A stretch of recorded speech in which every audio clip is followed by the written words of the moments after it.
आज की वीडियो आपके लिए बहुत ही महत्वपूर्ण होने वाली है।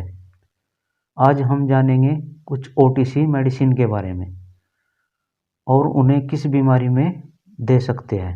डॉक्टर की अनुपस्थिति में या रात के समय किसी भी इमरजेंसी में उन दवाइयों को इस्तेमाल कर सकते हैं। कुछ दवाइयाँ जो हम प्राथमिक रूप में उपचार में ला सकते हैं और इन दवाइयों को घर पर अचानक होने वाली परेशानी में इस्तेमाल किया जा सकता है।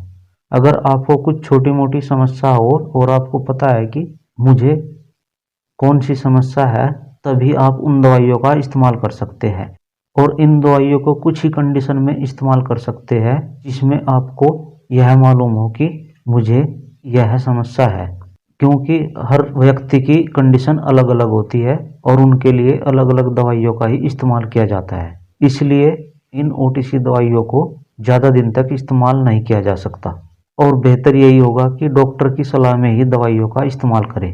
आइए जानते हैं कुछ ओटीसी दवाइयों के बारे में। सबसे पहले जानते हैं पेन किलर्स, शरीर के दर्द के लिए। शरीर के दर्द के लिए कुछ दवाइयां हैं जिन्हें आप प्राथमिक उपचार के लिए इस्तेमाल कर सकते हैं। Paracetamol, aceclofenac, diclofenac, ibuprofen. यह दवाइयां शरीर में होने वाले दर्द पीड़ के लिए इस्तेमाल की जाती है और इनका इस्तेमाल ओटीसी मेडिसिन के रूप में ही कर सकते हैं, क्योंकि ओटीसी मेडिसिन हमारी समस्याओं को कुछ हद तक आराम दे सकती है। यह दवाइयाँ non steroid anti inflammatory drugs के रूप में आती है। यदि आपको कन्फर्म है कि आपके शरीर में कौन सी दिक्कत है, तभी आप इन दवाइयों का इस्तेमाल कर सकते हैं। दूसरी मेडिसिन है बुखार के लिए। इन मेडिसिन में पैरासीटामोल, आइबुप्रोफेन, यह दवाइयाँ शरीर में होने वाले बुखार में ली जाती है। इनका बच्चों का सिरप भी आता है। यह सारी दवाइयाँ ओटीसी मेडिसिन में ही आती है। और तीसरे नंबर पर है सिर दर्द के लिए दवाई, डिस्प्रिन, एस्प्रिन, पैरासीटामोल। ये तीनों दर्द में इस्तेमाल की जाती है और याद रखें, इन दवाइयों को कभी भी एक साथ इस्तेमाल नहीं करना चाहिए। इन दवाइयों को अलग अलग ही इस्तेमाल करें, अन्यथा आपके शरीर में नुकसान हो सकता है। और आप सिर दर्द के लिए झंडू बाम और आयोडेक्स बाम भी इस्तेमाल कर सकते हैं। ये सभी दवाइयाँ आपको दवाइयों के स्टोर से आसानी से मिल जाती है। और अगली दवाई है ओंडास्ट्रोन डोमप्रिडोन। यह वोमिटिंग एंड नोजिया में इस्तेमाल की जाती है। उल्टी एवं जी मचलने के लिए यह दवाइयाँ इस्तेमाल की जाती है। ये दोनों कॉमन दवाई है जो उल्टी और जी मचलने के बीमारी में काम आती है। ये इनके जेनरिक नाम है और इनके ब्रांड नाम से काफ़ी सारी दवाइयाँ आती है। और अगली दवाई में है एसिडिटी के लिए, गैस या तेजाब बनना। इन दवाइयों में रेंटाडीन, डोमप्रिडोन, पैंथापराजोल, ओमप्राजोल, ये दवाइयाँ गैस या तेजाब में काम आती है और यह दवाइयाँ भी ओटीसी दवाइयों में ही आती है। इन दवाइयों को पेट में गैस तेजाब के लिए इस्तेमाल किया जाता है।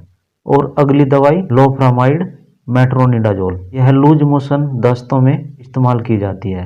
यह दवाई भी ओटीसी दवाई में ही आती है। इनको हम दस्तों में इस्तेमाल कर सकते हैं और इलेक्ट्रॉल पाउडर को भी डायरिया या दस्तों में इस्तेमाल कर सकते हैं, क्योंकि इलेक्ट्रॉल पाउडर से हमारे शरीर में पानी की पूर्ति होती है और मरीज को जल्दी ही आराम हो जाता है।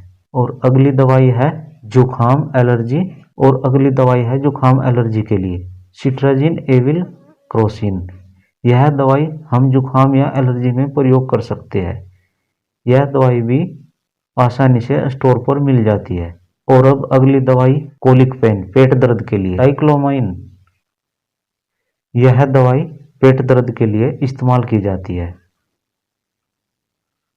और यह मेडिकल स्टोर पर आराम से मिल जाती है। और अगली दवाई है कफ खांसी के लिए, स्कोरिल डी कासामृत। यह सिर्फ खांसी में इस्तेमाल कर सकते हैं। अगर ज़्यादा प्रॉब्लम हो तो डॉक्टर को ही दिखाएं। एस्कोरिल डी कासामृत, इन दोनों कफ सिरप को खांसी में इस्तेमाल कर सकते हैं। एक और अगली दवाई है चोट लग जाने पर, povidone iodine lotion, Betadine. Povidone iodine lotion को ही बेटाडीन कहा जाता है। सेप्रामाइसिन, यह दोनों ही ऑइंटमेंट और लोशन चोट या घाव में इस्तेमाल किए जाते हैं। इन ऑइंटमेंट को इस्तेमाल बाहर की चोट पर ही किए जाते हैं। चोट को अच्छी तरह साफ करके उस पर ऑइंटमेंट या लोशन लगाकर उस पर ड्रेसिंग कर सकते हैं। और लास्ट में एक दवाई है जलने के लिए, बर्नॉल। जल जाने पर बर्नॉल क्रीम का इस्तेमाल कर सकते हैं, जो किसी भी स्टोर पर आसानी से मिल जाती है। इस वीडियो में हमने कुछ ओटीसी दवाइयों के बारे में बताया है, जिन्हें आप कुछ बीमारियों में इस्तेमाल कर सकते हैं। अगली वीडियो में कुछ और नई जानकारी लेकर आएंगे। तब तक के लिए धन्यवाद।